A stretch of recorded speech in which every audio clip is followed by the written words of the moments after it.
Assalamualaikum warahmatullahi wabarakatuh. Hamdan laka ya Allah wa salawatan alaika ya Rasulullah.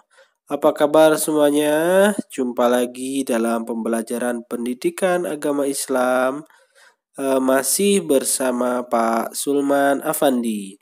Pada kesempatan kali ini kita akan membahas mengenai hukum bacaan qalqalah. Oke. Sebelum kita mulai pembelajaran kita pada hari ini, mari kita bersama berdoa agar kegiatan kita semakin diberkati oleh Allah Subhanahu wa taala. Berdoa mulai. Selesai. Oke, anak-anak sekalian. Sebagaimana tadi disampaikan, kita akan mempelajari mengenai hukum bacaan qalqalah. Oke. Menurut kalian, apa sih yang dinamakan ilmu tajwid itu? Nah, silakan nanti ini beberapa pertanyaan sebagai refleksi bisa kalian renungkan, nanti bisa juga supaya lebih interaktif kalian jawab di kolom komentar ya di bawah. Kemudian penting nggak ilmu tajwid itu menurut kamu? Kemudian apa manfaatnya dengan kita mempelajari ilmu tajwid? Nah, silakan ini menjadi bahan renungan. Nah, supaya interaktif kalian komen di bawah ini ya. Oke. Hukum bacaan qalqalah. Qalqalah ini secara bahasa artinya memantul. Ingat ya. Memantul. Ingat. Adapun menurut istilah ilmu tajwid, qalqalah ini artinya memantulkan bunyi huruf yang bertanda baca sukun atau karena terdapat tanda waqaf. Ingat, huruf yang bertanda baca sukun ya, atau ada dua kemungkinan berarti ya, karena terdapat tanda waqaf artinya diwaqafkan, diberhentikan karena memang ada tanda waqaf ya. Hurufnya ada 5. Ini qaf, tha, ba, jim, dal, atau biasa yang paling familiar ba, jim, dal, po, dan qaf ya. Kelima huruf tersebut ya biasanya bisa dirangkai qadbu jadin atau baju di toko. Nanti kita akan buat singkatan yang paling mudah ya. Qalqalah ini dibedakan menjadi 2, yaitu qalqalah sugro dan qalqalah kubro. Nah, ini berdasarkan definisi ini ya. Oke, tapi kita tidak akan banyak berbicara mengenai definisi. Oke, sekarang kita langsung qalqalah. Ingat tadi apa? Qalqalah itu memantul. Ya, betul. Mantap betul. Qalqalah artinya memantul. Yang termasuk huruf qalqalah ya, ada 5. Apa ini?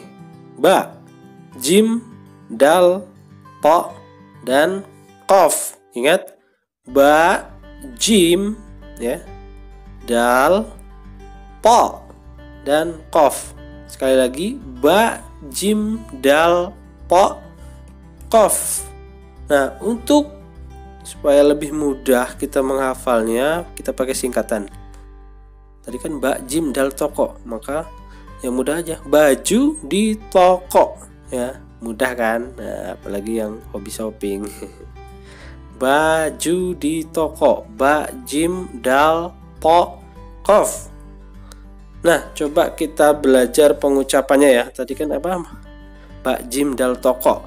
Ada alif ya, kemudian diikuti ba, ba-nya mati. Qalqalah memantul.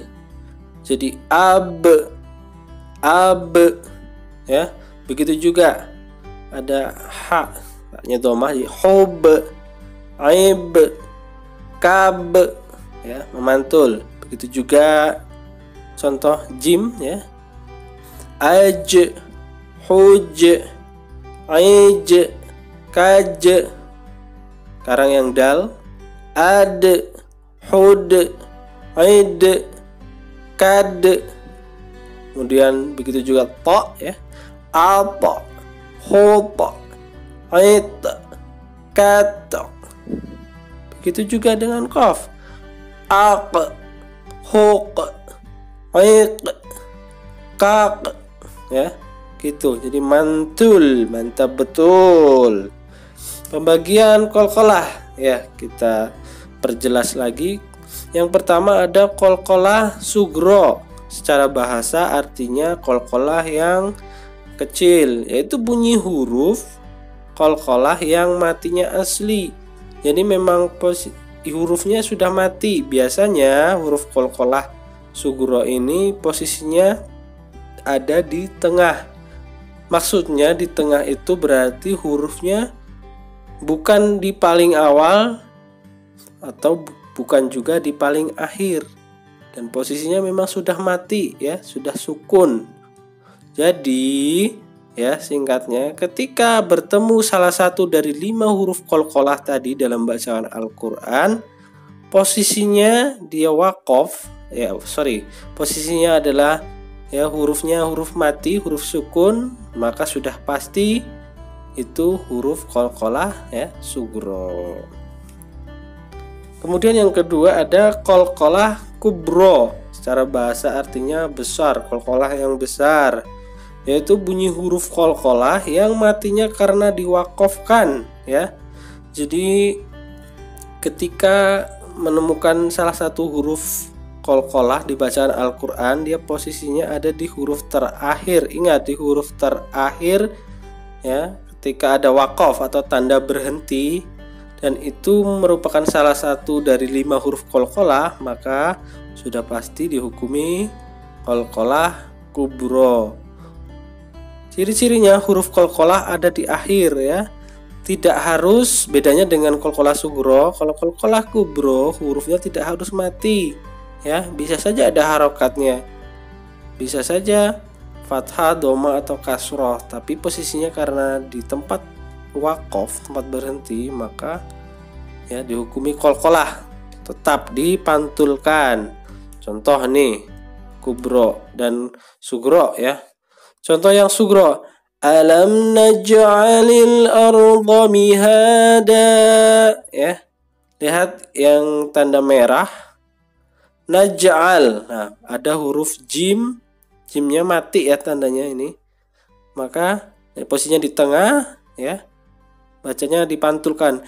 Alam naj'alil arda mihada ya. Pantulkan. Sementara yang kubro, qul a'udzu birabbil falaq.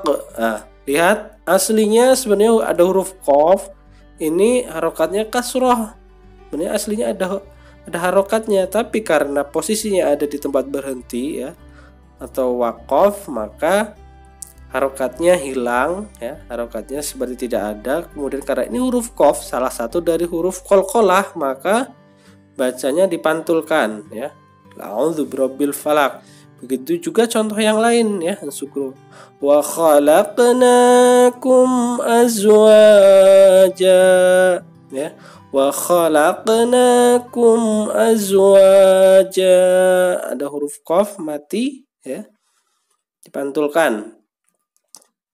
Begitu juga contoh berikutnya, alam nashrah laka sadrak, sadrak ya, ada dal mati, ini berarti karena di tengah, bukan paling akhir dan bukan paling awal, berarti di tengah bisa dikatakan qalqalah sugro. Itu juga contoh qalqalah kubro yang lain, kasab ya, al-ma'arij. Lihat, semuanya aslinya ada harokatnya, tapi karena di tempat berhenti atau di waqaf maka dipantulkan. Masad, muhit, muhit ya, gitulah. Oke, coba perhatikan ya, temukan huruf qalqalah pada potongan ayat berikut ini. Yang pertama, Lailatul Qadri khairum min alfi syahr. Oke, ada nggak huruf qalqalah? Coba kita periksa satu persatu ya. Lailatul, ada ya. Qadri, ada nggak? Ada huruf dal ya, harokatnya sukun ya atau mati, maka bacanya dipantulkan Lailatul Qadri, Lailatul Qadri. Kemudian yang kedua, coba.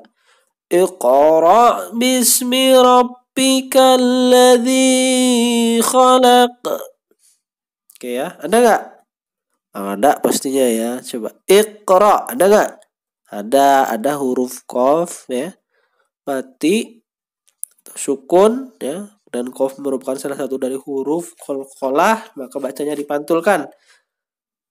Karena ini posisinya di tengah, maka ini qalqalah apa tadi? Qalqalah sugro. Bismi rabbikal ladzi. Ada nggak? Ya, ada ya, ada huruf ba tapi ini nggak sukun. Berarti bukan. Khalaq. Aslinya khalaqa, tapi karena ini ada waqaf atau dia di akhir, maka hukumnya apa tadi? Qalqalah kubro. Khalaq. Dan yang ketiga, falahum ajrun khairu mamnun. Falahum, ada nggak?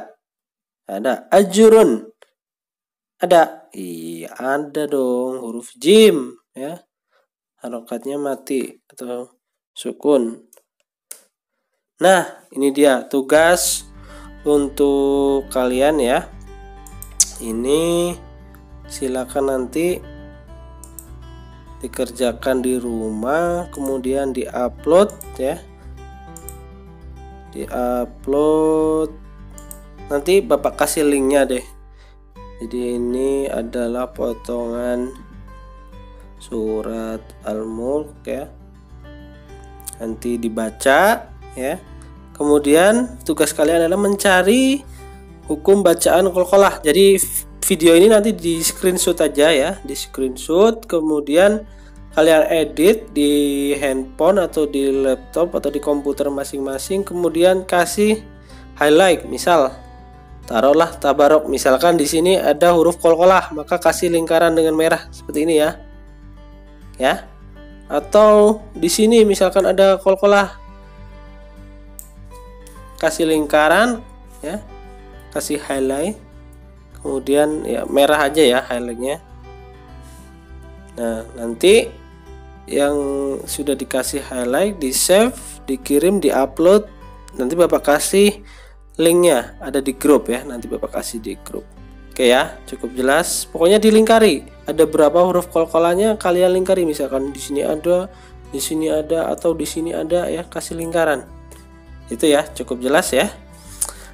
Oke, untuk pertemuan kali ini ya, kita sudahi sampai di sini. Mudah-mudahan bermanfaat. Mohon maaf atas segala kekurangan, kesalahan. Mari kita berdoa. Subhanakallahumma wa bihamdika asyhadu alla ilaha illa anta astaghfiruka wa atubu ilaik.